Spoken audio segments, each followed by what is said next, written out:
Hello friend and this is very important updates. जैसा कि आप सबको पता है कि राउंड 3 ऑल इंडिया के काउंसलिंग ऑनगोइंग है। आप कल से ये नोटिस कर रहे होंगे कि बार बार एमसीसी पहले 24th 25th 26th and ultimately अभी रिसेंट अगर जस्ट आप देखें 2 मिनट पहले तो 27 तक चॉइस लॉकिंग का डेट एक्सटेंड कर दिया गया है। आपको पता होना चाहिए इसके पीछे रीजंस क्या है and the valid reasons about this is what I am here to discuss about that.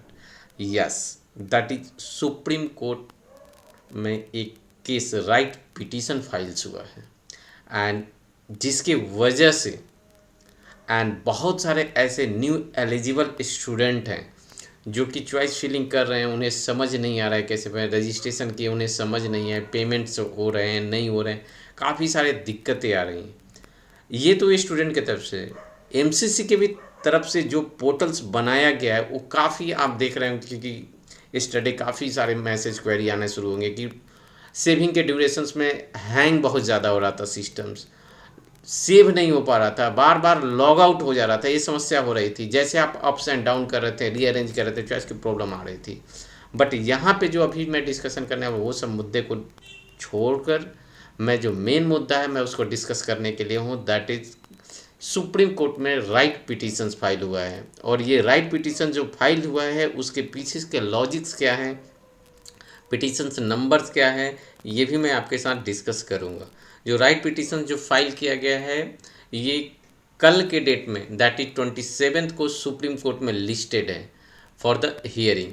और ये जो पिटीशन जो फाइल किया गया है ग्रुप ऑफ स्टूडेंट इसमें इन्वॉल्व हैं जो कि डिफरेंट पार्ट ऑफ इंडिया से हैं जो कि इस पिटीशंस को फाइल किए गए हैं। और ये 1050 पिटीशंस नंबर आप बोल सकते हैं कि है, जो कि मेडिकल काउंसिल कमेटी को रखा गया है रिस्पोंडेंट के रूप में, डीजीएचएस को रखा गया है रिस्पोंडेंट के रूप में, और भी बहुत सारे लोग रिस्पोंडेंट के रूप में हैं। यूनियन ऑफ इंडिया है, मेडिकल काउंसिल कमेटी है, नेशनल मेडिकल कमीशन है, सारे को रिस्पोंडेंट के रूप में रखा गया है। और ये केस लिस्टेड है टुमारो, ये सुप्रीम कोर्ट में कल हियरिंग होगा। इस केस के पीछे और भी एक दो केसेस चल रहे हैं डिफरेंट डिफरेंट प्लेसेस पे, और सबका कॉमन मोटो क्या है, कॉमन पर्पस क्या है केस करने के पीछे। तो चलिए हम थोड़ा सा इसके बैकग्राउंड्स में मैं थोड़ा सा डिस्कस करूँगा। बट ओवरऑल अगर हम डिस्कस करें कि कहाँ कहाँ से लोग इन्वॉल्व हैं इस केस में, तो राजस्थान, महाराष्ट्र, वेस्ट बंगाल और भी हैं जो स्टेट्स के इन्वॉल्व हैं, जैसे कि उत्तर प्रदेश, केरला, बिहार। तो आप ऐसा महाराष्ट्र, तो आप ऐसा देख सकते हैं कि not from a single states, multiple states के स्टूडेंट इन्वॉल्व हैं एंड उनके पीछे लॉजिक्स भी है, रीजंस भी है कि क्यों है, इस चीज़ को हम डिस्कस करेंगे। अब आपके मन में ये सवाल उठ रहा होगा कि क्या होगा इससे, क्या काउंसलिंग प्रोसेस डिले होगा। बहुत ज़्यादा डिले का आप उम्मीद नहीं कीजिए कि बहुत ज़्यादा डिले होना चाहिए, बट कुछ मॉडिफिकेशंस ज़रूर होने की उम्मीद है अगर ये केस वैलिड जिस ग्राउंड पे रखा गया है। और बहुत सारे डिफरेंट पार्ट्स ऑफ इंडिया में केस ऑन गोइंग हैं, आज भी रजिस्टर्ड हुए हैं, बहुत प्लेसेस पे केसेस रजिस्टर्ड हो रहे हैं। अगर वो वैलिड रीजंस होता है, अगर लूप होल निकलता है, तो एमसीसी को अपने सिस्टम में मॉडिफिकेशंस करना ही होगा ताकि fair and transparent counselling process किया जा सके। That is the main motto. जैसा कि आपको पता है, सबको पता है, और लास्ट ईयर 2022 के आप काउंसलिंग प्रोसेस को देखें, उसमें आपको पता है कि एक कोर्ट केस हुआ था, उसमें सुप्रीम कोर्ट ने ऑर्डर दिया था। और वो जो ऑर्डर दिया था उस ऑर्डर का मेन जो लाइन था वो था कि सारे स्टेट को राउंड 2 की काउंसलिंग कंप्लीट कर लेनी होगी बिफोर प्रोसेसिंग ऑफ राउंड 3, यानी कि जो mop up round of all India का। बट इस साल आपको पता है कि मॉप अप राउंड ना बोल के उसको राउंड 3 कंसीडर किया गया and the fourth round as usual जो स्ट्रे राउंड था, एज ए स्ट्रे राउंड था। बट सुप्रीम कोर्ट के ऑर्डर के बावजूद बोल सकते हैं कि उसके ऑर्डर्स को रिस्पेक्ट नहीं करते हुए बहुत सारे स्टेट्स ने इस ऑर्डर को फॉलो नहीं किया एंड राउंड 3 का काउंसलिंग प्रोसेस शुरू हो गया even without the completion of round 2। एक एमसीसी ने भी बहुत बड़ा मिस्टेक्स किया मिडिल्स में, जैसा कि बिना बताए बिना कुछ से अपने जो प्रोस्पेक्टस का सडनली मॉडिफाइड वर्जन से रिलीज कर दिया गया। और ये मॉडिफाइड वर्जन आप देख सकते हैं कि 13 सितंबर को रिलीज किया गया एमसीसी के साइट से, अपडेटेड। और इसमें काफ़ी जो नियम थे वो चेंज कर दिए गए, एलिजिबिलिटी क्राइटेरिया चेंज कर दिया गया, रेजिग्नेशन के क्राइटेरिया चेंज कर दिया, और हर दिन कुछ नए अपडेट्स आने शुरू हो गए। और इस अपडेट की वजह से काफ़ी सारे स्टूडेंट को दिक्कत आने लगी। स्टूडेंट कन्फ्यूजन्स में हो गए कि उन्हें ऑल इंडिया के थ्रू अपने सीट को कंटिन्यू करना है या उनको बेटर सीट अपने स्टेट के राउंड 1 के थ्रू मिल सकता है या राउंड 2 के थ्रू मिल सकता है या राउंड 2 छोड़ के उनको राउंड 3 ऑल इंडिया में आना है। ये स्टूडेंट के बीच में काफ़ी एक बहुत बड़ा कन्फ्यूजन्स क्रिएट होने लगा, जिस वजह से एक ओवरऑल अगर आप देखेंगे तो एक सोशल मीडिया पे डाटा चल रहा है, उसकी ऑथेंटिसिटी कितनी 100% करेक्ट है I can't claim on that data, but approx 4,900 approx 5,000 ऐसे कॉमन स्टूडेंट्स पाए गए हैं जो कि उन सीट्स ऑल इंडिया के लिए बोले, स्टेट्स के लिए बोले, या इधर उधर से आप देखेंगे कि सेम ही स्टूडेंट्स के बार बार, जिस वजह से आप देख सकते हैं कि जो एक मैसिव पॉजिटिव शिफ्ट होता था वो पॉजिटिव शिफ्ट नहीं हुआ है। राउंड 1 में जो रिजल्ट आया ऑलमोस्ट आप देखेंगे राउंड 2 में ऑल इंडिया का सेम ही रिजल्ट है, और स्टूडेंट अगर स्टेट में देखें वहाँ भी एक पॉजिटिव शिफ्ट की जो उम्मीद थी वो उम्मीद नहीं हो पाया। तो इस केस में जो कोर्ट केस हुआ है वो कोर्ट केस का मेन मोटो जो है उसमें ये बोला गया है कि सारे स्टेट को जो सुप्रीम कोर्ट ने 2022 में जो ऑर्डर पास किया है उसको फॉलो करना पड़ेगा। That means before processing of round 3 all India results सारे स्टेट्स अपने एडमिशंस प्रोसेस कंप्लीट कर लेने होंगे, और जो भी स्टूडेंट सीट्स ऑप्ट कर लिए हैं, होल्ड कर रहे हैं, कंटिन्यू कर रहे हैं स्टेट के थ्रू, वो डाटा की शेयरिंग एमसीसी से करें ताकि एमसीसी ट्रांसपेरेंट रिजल्ट राउंड 3 के निकालें।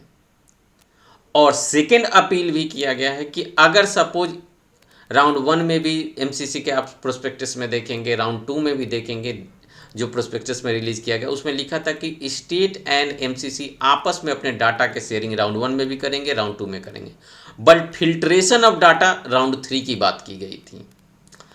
स्ट्रे राउंड में भी देखिए एक कन्फ्यूजन्स वर्ड क्रिएट कर दिया गया जो काफ़ी स्टूडेंट के लिए स्टिल कन्फ्यूजन्स का पार्ट है, that is about holding of seat और अलॉटमेंट ऑफ सीट। स्ट्रे के लिए कौन एलिजिबल है, जो स्टूडेंट होल्ड कर रहे हैं सीट या किसी भी राउंड में स्टेट या ऑल इंडिया में कहीं ना कहीं सीट अलॉट हो गया और शायद वो रिपोर्ट किए या ना किए, क्या वो एलिजिबल है। ये भी एक बहुत बड़ा कन्फ्यूजन्स अभी तक बना हुआ है, बट जो मेरे समझ की बात है अभी तक होल्डिंग की बात हो रही है, अलॉटमेंट की बात नहीं हो रही है। तो यहाँ पे जो डिमांड किया गया कि राउंड 3 में वैसे स्टूडेंट का ही रिजल्ट्स दिया जाए जो कि आइदर ऑल इंडिया राउंड 2 में हैं और अपग्रेडेशंस के लिए दिए हैं, या वो स्टूडेंट जो कहीं कोई सीट होल्ड नहीं कर रहे हैं उनके लिए भी ये फैसिलिटी मिले, और स्टूडेंट का जो भी रिजल्ट होता है उसके बाद स्ट्रे वैकेंसी में भी अपग्रेडेशन की फैसिलिटी हो अगर राउंड 3 के बाद अगर फिल्ट्रेशन प्रोसेस लगता है तो।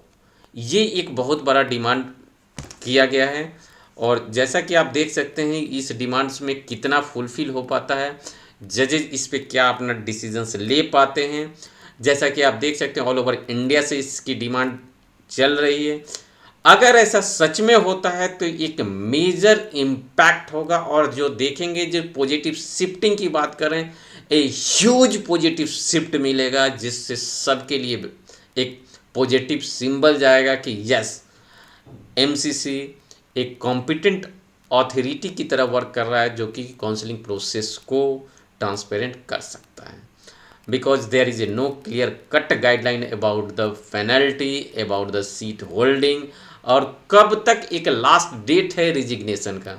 और इसी की वजह से जो पीछे वाले भी स्टूडेंट हैं, जो बहुत पीछे हैं स्टूडेंट, वो भी नहीं समझ पा रहे हैं कि एक्चुअल क्या होगा। जो भी हमारे व्यूवर्स लिसनर्स इस चैनल और इस वीडियो को देख रहे हैं, ये यूट्यूब चैनल इस पे जुड़िए, जहाँ पे मैं सारे अपडेट्स दूंगा जो लेटेस्ट होगा रिगार्डिंग द काउंसलिंग और any other related to the medical fields.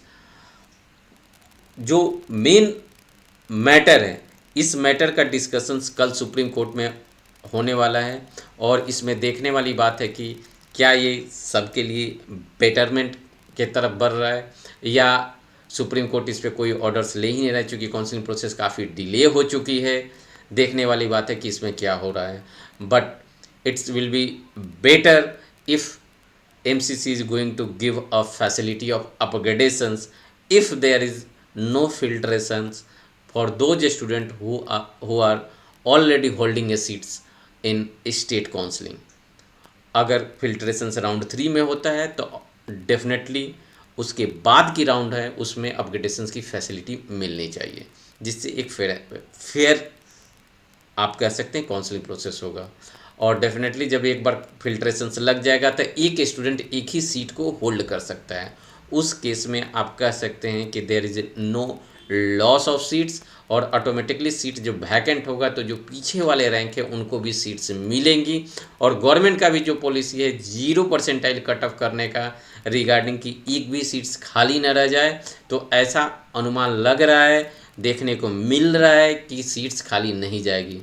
बहुत सारे कॉलेजेस देख रहे हैं कि प्री पैरा क्लिनिकल के फीस भी काफ़ी कम कर रहे हैं, डिफरेंट टाइप के स्कॉलरशिप की व्यवस्था की जा रही है, तो इससे भी आप उम्मीद कर सकते हैं कि इस साल सीट्स के वैकेंट रहने की संभावना बहुत कम है।